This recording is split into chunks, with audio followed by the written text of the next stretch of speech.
오늘은 하나님의 뜻대로 하는 근심, 이런 주제로 말씀을 전합니다. 맡겨야 할 근심이 있고 간직하고 이행해야 할 근심이 있습니다. 맡겨야 할 염려가 있고 가슴에 새기고 해결해야 할 염려가 있습니다. 이런 것을 분별하는 것을 가리켜 지혜, 소피아라고 말합니다.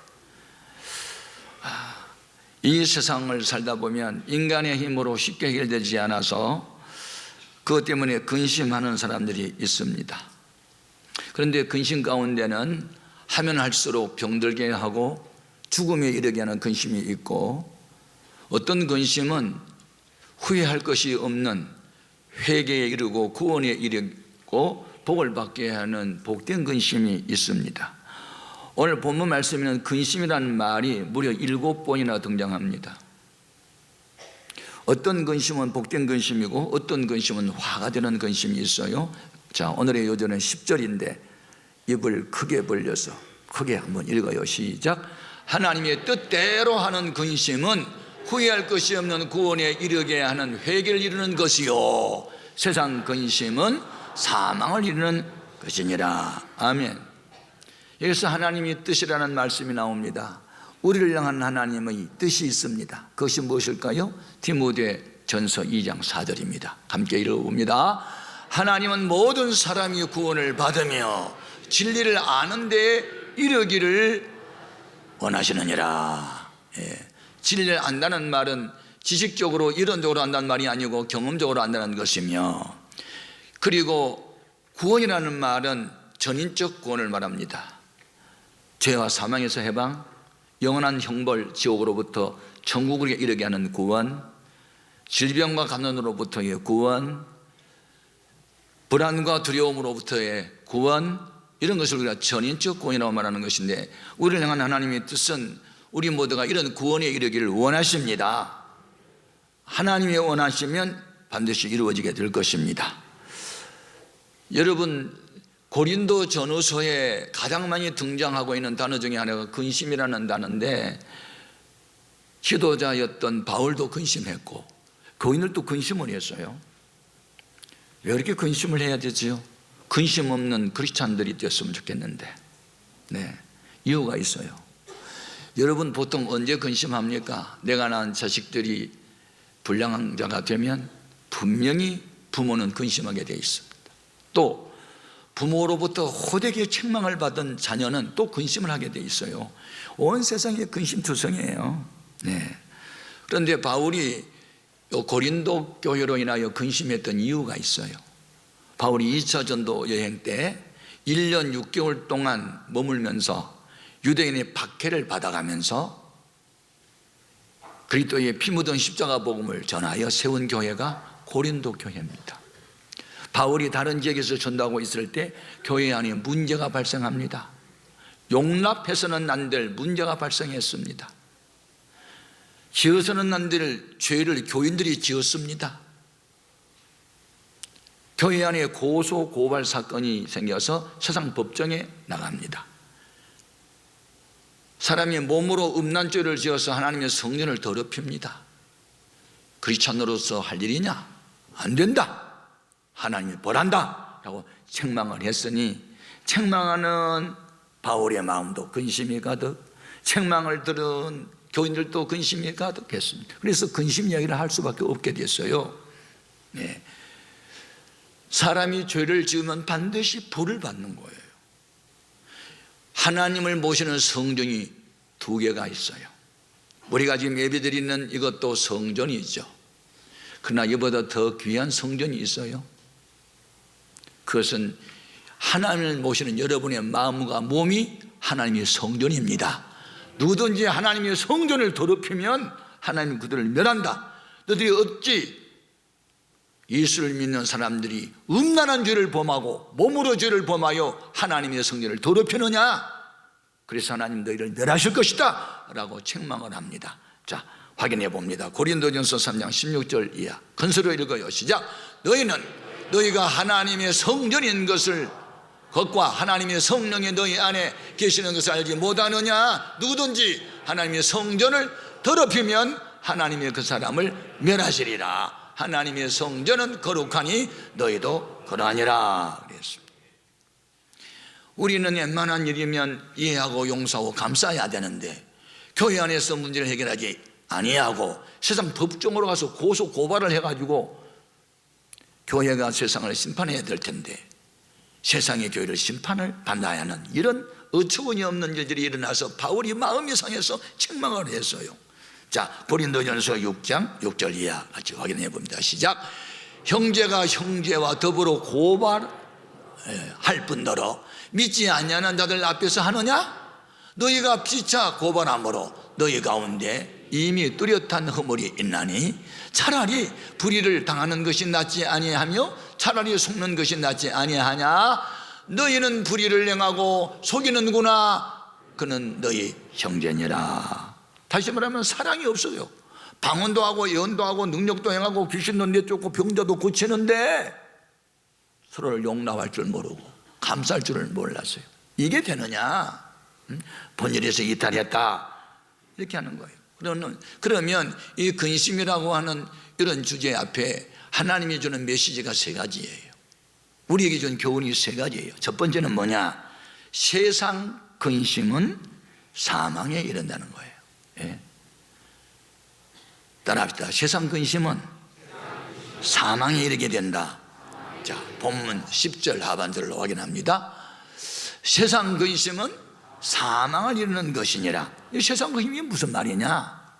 이것은 하나님의 뜻을 이루기 위한 근심이 아니고 자기 욕심을 채우는 일로 근심하는 것, 자기 이익을 챙기는 데 근심하는 것. 한 예를 들면 사울과 같이 근심하는 사람입니다. 사울은 이스라엘의 초대 왕이었습니다.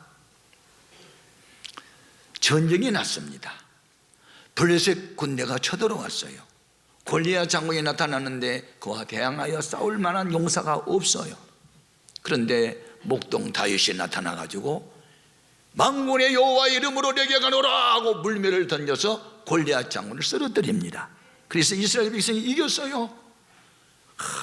그들이 이기고 돌아올 때 수많은 부녀자들이 노래를 불렀어요. 옛날 우리 나라 역사에도 그런 노래가 있잖아요. 장다리는 뭐 한철이고 미나리는 사철이다나. 그런 것처럼 사울왕이 군대를 거느리고 우리가 이겼다. 그리고 이제 예루살렘으로 돌아오는데 성읍에서 부녀들이 노래를 지었어요. 사울은 천천히요, 다윗은 만만이다. 그러니까 기분이 상했어요. 뭐 왕을 목동만 또 못 여겨 자존심이 상했어요. 그날로 사울은 근심했어요. 이런 근심을 세상 근심이라고 그래요. 결과는 망하게 되는 거예요. 자, 그때 있었던 일들을 확인해 봅니다. 사무엘상 18장 6절 이하 같이 읽어봐요. 무리가 돌아올 때 곧 다윗이 블레 사람을 죽이고 돌아올 때에 여인들이 이스라엘 모든 성읍에서 나와서 노래하며 춤추며 소고와 등쇠를 가지고 왕 사울을 환영하는데 여인들이 뛰놀며 노래하며 이르되 사울이 죽인 자는 천천히요 다윗은 만만이로다 한지라. 사울이 그 말에 불쾌하여 심히 노하여 이르되 다윗에게는 만만을 돌리고 내게는 천천만 돌리니 그가 더 얻을 것이 나라 말고 무엇이냐 하고 그날 후로 사울이 다윗을 주목하였더라. 미워하였더라. 없애버리고 싶은 마음을 가졌더라. 이러자 하나님이 보기에 악했어요. 국가를 위해서 던져낸 1등 공신을 네가 시기하고 질투하고 미워하고 죽이려고 해? 그리고 하나님이 노하셨어요. 그리고 하나님이 부른 악신을 그에게 부어 주었어요. 그러니까 그가 미친 사람이 됐대요. 자, 사무엘상 18장 10절 이하 같이요. 그 이튿날 하나님께서 부리시는 악령이 사울에게 힘있게 내리매 그가 집 안에서 정신없이 떠들어대므로 다윗이 평일과 같이 손으로 수금을 타는데 그때의 사울의 손에 창이 있는지라. 그가 스스로 이르기를 내가 다윗을 벽에 박아서 죽여버리려라 하고 사울이 그 창을 던졌으나 다윗이 그의 앞에서 2번 피하였더라. 여호와께서 사울을 떠나 다윗과 함께 계심으로 사울이 그를 두려워한지라. 아니 어른이 아이를 두려워했대요. 하나님이 떠나면 이렇게 되는 거예요. 자존심 상한다고 불쾌 감정을 가지고 하나님이 함께한 사람을 미워합니다. 왕위를 잃을까 두려워 떨고 근심합니다. 이런 것을 가리켜 사망에 이르는 세상 근심이에요. 여러분, 이런 근심은 하면 할수록 망합니다. 이런 근심은요, 기도하고 하니까 맡겨야 합니다. 여러분, 여러분의 명예, 세상적인 지위, 그동안에 모아놓은 재물, 이것 때문에 근심합니까? 그것은 사망에 이르는 근심이에요. 앞으로 복된 근심만 할 수 있기를 바랍니다. 세상 욕심을 채우기 위한 근심, 그것이 마음대로 안 되자 그는 자꾸 이제 하나님과 멀어집니다. 그래서 자기를 도와줘야 할 자기 딸 미갈도, 자기 친아들 요나단도 자기 편이 아닙니다. 제사장도 선지자도 사울을 만나두지 않습니다. 하나님이 버리면 사람도 버립니다. 비참한 인생이 됐습니다. 이것이 바로 육신의 욕심을 채우기 위한 근심의 결과였습니다. 마음에 답답했습니다. 내 앞날이 어떻게 될까? 아무도 가르치지 않으니 그는 신접한 여인을 찾아갑니다. 신앙이 타락하게 됐습니다. 사무엘상 28장 6절 이하로 확인해 보겠습니다. 큰 소리로 따라 읽으세요. 사울이 여호와께 묻자오되 여호와께서 꿈으로도 우림으로도 선지자로도 그에게 대답하지 아니하시므로 사울이 그의 신하들에게 이르되 나를 위하여 신접한 여인을 찾아라. 내가 그리로 가서 그에게 물으리라 하니 그의 신하들이 그에게 이르되 보소서 엔돌에 신접한 여인이 있나이다. 여러분, 그래서 그는 하나님께 기도를 하지 않고 무당을 찾아가서 물어보는 사람이 됐습니다. 세상 근심이 결과였습니다. 오늘 우리는 욕심을 채우지 못한 데 오는 자기 명예 회복을 잃을까 봐 하는 이런 근심들 다 저 앞에 맡겨버리고 사망에 이르는 근심을 평생 하지 않기를 바랍니다. 두 번째 준 교훈이 있어요. 그것은 하나님의 뜻을 이루기 위한 근심을 해라. 하나님의 뜻대로 근심을 해라 하는 겁니다. 다시 또 읽어요. 10절과 11절 시작.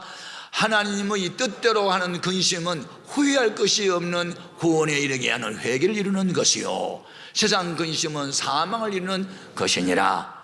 보라, 하나님의 뜻대로 하게 된 이 근심이 너희를 얼마나 간절하게 하며 얼마나 변정하게 하며 얼마나 분하게 하며 얼마나 두렵게 하며 얼마나 사모하게 하며 얼마나 열심 있게 하며 얼마나 번하게 하는가. 너희가 그 일에 대하여 일체 너희 자신의 깨끗함을 나타내었느니라. 이 말은 이미 고린도전서라는 먼저 써보낸 편지를 듣고 고린도 교인들이 가슴을 치고 회개해요. 그 근심으로 인하여 하나님의 뜻을 이루기 위하여 근심합니다. 그리고 간절히 기도했습니다. 열심히 회복됐습니다. 그러자 바울이 기뻐했다, 그런 뜻이에요. 여러분, 하나님의 뜻을 이루기 위한 근심을 가질 때 열심으로 기도할 수 있고 회개할 수 있고 말씀을 지킬 수가 있습니다. 이런 근심은 하면 할수록 믿음을 자라게 하는 줄로 믿습니다. 아멘. 여러분, 가슴 속에 불만이 가득하고 원망이 있는 사람은요 건강이 나빠요. 인상도 나빠요. 그런 사람은요 화장을 해도 화장빨이 안 받아요. 화오듯이 밀려버려. 마음이 기쁘고 즐거우면 화장빨도 잘 받는데, 나 우리 사람 통해서 들은 소리야. 여러분, 신앙생활이 기쁨이 없고 감사가 없다고? 그 사람은요 지금 회개를 안 해서 그래요. 지금 교만, 위선, 가식, 11조 떼먹고 할 일도 안 하면서 이 권리나 주장하려는 사람들은 항상 불만이 많아요. 기쁨이 없어요. 그게 사울과예요. 그러나 다윗과가 있어요. 다윗과는요 몰라서 죄였고 약해서 지었을 때 누가 책망을 하고 지적을 했을 때 그때 순간은 마음이 아프지요. 하지만 그 충격을 받고 하나님께 엎드려 회개를 하면 죄를 사해 주시고 죄를 사한 증거로 성령이 임하게 되고 성령이 임하게 되면 기쁨이 충만하고 새 힘을 얻게 되고 그런 애가 있기를 바랍니다. 사람이 죄를 지어서 지옥 가는 게 아니에요. 다 죄를 지었는데요, 회개를 안 해서 지옥 가지. 그래서 우리 예수님이 회개하라, 천국에 가까이 왔다고 한 거예요. 여러분, 세상에는 변하는 것이 있고 변하지 않는 것이 있어요. 사람은 변해도 하나님은 안 변해요. 안 변한 것을 믿어야 되는 거예요. 움직이는 것이 있고 움직이지 않는 것이 있어요. 재미있는 이야기가 있어요. 캄캄한 밤에 미 해군 소속 군함과 캐나다 뉴펀들랜드의 해안 관청 사이에 무선 교신이 있었어요. 미 군함에서 그 해안 관청에 무선으로 명령을 합니다. 충돌 위험이 있으니 당신의 항로를 북쪽 15도로 변경하라. 이쪽에서 또 이야기합니다. 충돌을 피하려면 당신이 항로를 남쪽으로 15도 각도로 변경하라. 이쪽에서 이야기합니다. 나는 미군 함정의 선장이다. 다시 한번 말한다. 당신이 항로를 변경하라. 그러니까 안 된다. 다시 한번 말한다. 당신이 항로를 변경하라. 또 서로 맞짱을 뜹니다. 그때 이쪽에서 또 경고합니다. 이 배는 미 합중국 대서양 함대 소속 USS 링컨 항공모함이다. 그러니 당신이 북쪽 15도 각도로 항로를 변경하라. 그렇지 않으면 항공모함을 안전 확보를 위해서 조치를 취하겠다. 그러니 그쪽에서 큰 소리로 이렇게 대답했대요. 나는 등대다.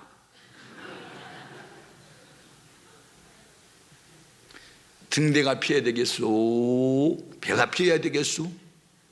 그것도 모르면 큰일 난다니지. 여러분, 문제를 나에게서 찾지 않고 하나님에서 찾아요? 하나님 내 사정 몰라준다나? 자기가 원하는 하나님 따로 만들어 놓고 믿어요? 아니요. 나를 버리고 주님 앞에 순복해야지요. 아멘입니까? 네. 그래서 은혜를 받은 사람일수록 내 탓이어가 많고요, 은혜가 없는 사람은 내 탓이서가 많아요. 딱 보면 알아요. 여러분, 하나님의 뜻대로 하는 근심이 우리를 얼마나 열심을 내게 하고 얼마나 겸손하게 만들고 하나님이 주는 이 근심 때문에 얼마나 간절하게 기도를 하고. 아멘. 자, 본문 11절 같이 한번 읽어봐요. 같이요. 보라, 하나님의 뜻대로 하게 된 이 근심이 너희를 얼마나 간절하게 하며 얼마나 변정하게 하며 얼마나 분하게 하며 얼마나 두렵게 하며 얼마나 사모하게 하며 얼마나 열심 있게 하며 얼마나 벌하게 하였는가. 너희가 그 일에 대하여 일체 너희 자신의 깨끗함을 나타내었느니라. 아멘. 교회를 부흥시킨 사람들이 누구냐? 하나님의 뜻대로 근심하는 사람들입니다. 저는 어제 세계 비전 제자들 훈련을 시킬 때 그 제자들이 나눔의 시간에 감동이 되는 이야기들을 많이 했어요. 어떤 자매는 부모님이 지금 중국에 살고 계시는데 이번 설 연휴 때 한국에 나온대요. 목적, 안 믿는 일가친척 전도하기 위해서. 감동되는 이야기예요. 어떤 권사님은 전도 대상자 20명을 선정해서 지금 적고 가지고 다니면서 기도한다는 얘기를 했어요. 어떤 한 청년은 자기가 전도한 친구에게 성경을 사줬다는 얘기를 했어요. 여러분들은 누군지 아세요? 하나님의 뜻대로 근심이 많은 사람들이에요. 어떻게 하면 하나님을 기쁘시게 할까? 어떻게 하면 더 많은 영혼을 건져낼까? 이런 근심이 있는 사람들이 그 일을 하는 거예요. 그러니까 여러분, 세상 근심은 사망 이르게 하지만 하나님의 뜻대로라는 근심은 우리를 열심히 내게 하는 거예요. 기도하게 하는 거예요. 그래서 근심을 하되 죄악된 근심은 버리고 선한 일을 위한 근심은 하면 할수록 우리로 열심을 내게 하는 줄로 믿습니다. 이런 사람들이 부르는 찬양이 있어요. 내가 원하는 한 가지 주님의 기쁨이 되는 것. 아멘입니까? 내가 살아가야 할 이유, 불이 되는 것. 작은 불이 큰 산을 태우듯이 주님 세계를 불태울 수 있는 은혜를 나에게 주시옵소서. 이런 기도를 누가 하느냐? 하나님의 마음을 품은 자, 거룩한 근심이 있는 자만이 할 수 있는 거예요. 저는 지난 주간에 미국에 가서 어느 목사님을 만났어요. 이분은 처음부터 목사님이 아니었더라고요. 한국의 소위 갑부집 아들이었더라고요. 갑부 아세요? 을부 말고 갑부. 서울대학을 졸업하고 교수가 될 꿈을 안고 미국에 유학을 했던 분인데, 그분은 이 스포츠 중에서도 그 레저 스포츠 그리고 어떤 스릴 같은 걸 좋아하더라고요. 근데 이분이 돈 많은 부잣집 아들이니까 미국 가서 뭘 했냐면 2인용 경비행기 있잖아요. 모르면 그냥 통과. 2인용 비행기를 타가지고 그 그랜드 캐니언 계곡 같은 거 막 떠났는데 너무너무 신난대요. 그거 하면요.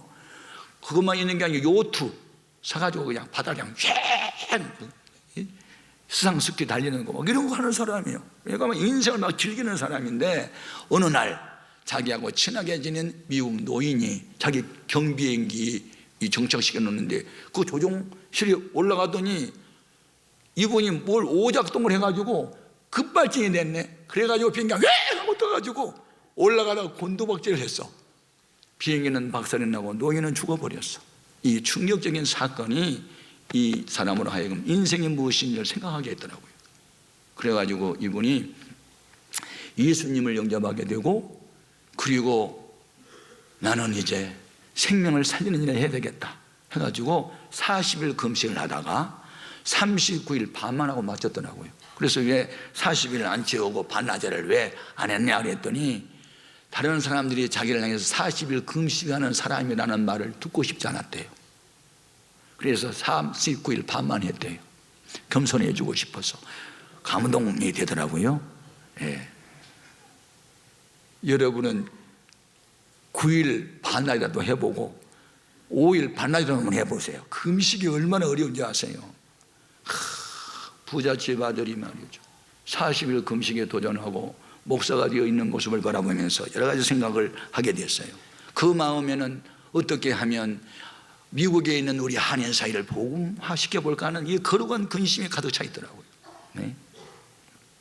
그래서 교회 안에 뭐 어린이집도 하고 태권도장도 만들고 문화교실도 만들어가지고 우리 1.5세, 2점 우리 한인 사회를 복음화시켜 보려고 애를 쓰는 모습을 보았어요. 여러분, 오늘 우리는 세상 근심은 접어버리고 거룩한 근심, 하나님을 기쁘시게 하는 거룩한 근심이 있기를 바랍니다. 세 번째, 이 하나님을 기쁘시게 하는 근심이 있는 사람은 무엇을 하냐면 교회를 위하여 염려를 해요. 사도 바울이 교회를 위해서 염려했다는 말을 하고 있어요. 고린도후서 11장 28절 같이요. 이 외의 일은 고사하고 아직도 날마다 내 속에 눌리는 일이 있으니 곧 모든 교회를 위하여 무엇을 한다고? 염려하는 것이라. 염려하지 말라니까 아무 염려 다 하지 말라는 뜻인 줄 아십니까? 세상 염려는 하면 안 돼요. 무엇을 먹을까 입을까 마실까 그런 염려는 하지 말래요. 그런데 바울은 교회를 위하여 염려한다. 이것이 밤낮으로 나를 누른다 그 말이에요. 목회자가 되면요 밤낮으로 눌리는 게 있어요. 아이고 암병 걸려서 지금 병원에 입원해 계시는 우리 집사님 어떻게 되지? 다리가 부러져서 병원에 입원했다는데 그 권사님 어떻게 되는 거지? 요새 사업이 안 된다는데 그 집사님 어떻게 되는 거야? 끊임없이 목사의 마음에 염려가 가득 찹니다. 이 염려가 결국 그들을 위해서 기도하게 만들고, 이 염려가 그들에서 관심을 갖게 만들고 신방을 가게 만들고, 아멘입니까? 교회를 사랑해야 됩니다. 그것이 하나님의 마음이죠. 교회를 위한 염려, 형제 자매가 고통당할 때 함께 아파하는 그런 교회, 그런 성도, 그런 교회 생활, 그게 바로 주님의 마음인 줄로 믿습니다. 이런 마음을 품고 살아가는 사람에게 약속된 복이 있어요. 시편 92편 12절에서 15절 같이 읽겠습니다. 의인은 종려나무같이 번성하며 레바논의 백향목같이 성장하리로다. 이는 여호와의 집에 심겼으며 우리 하나님의 뜰 안에서 번성하리로다. 그는 늙어도 여전히 결실하며 진액이 풍경하고 빛이 청청하니. 다니엘은 이역만리 타국에서도 예루살렘 성전을 바라보고 창문을 넣어놓고 기도하지 않습니까? 이게 교회 중심이었습니다. 하나님 중심이었습니다. 공동체 중심이었다고요.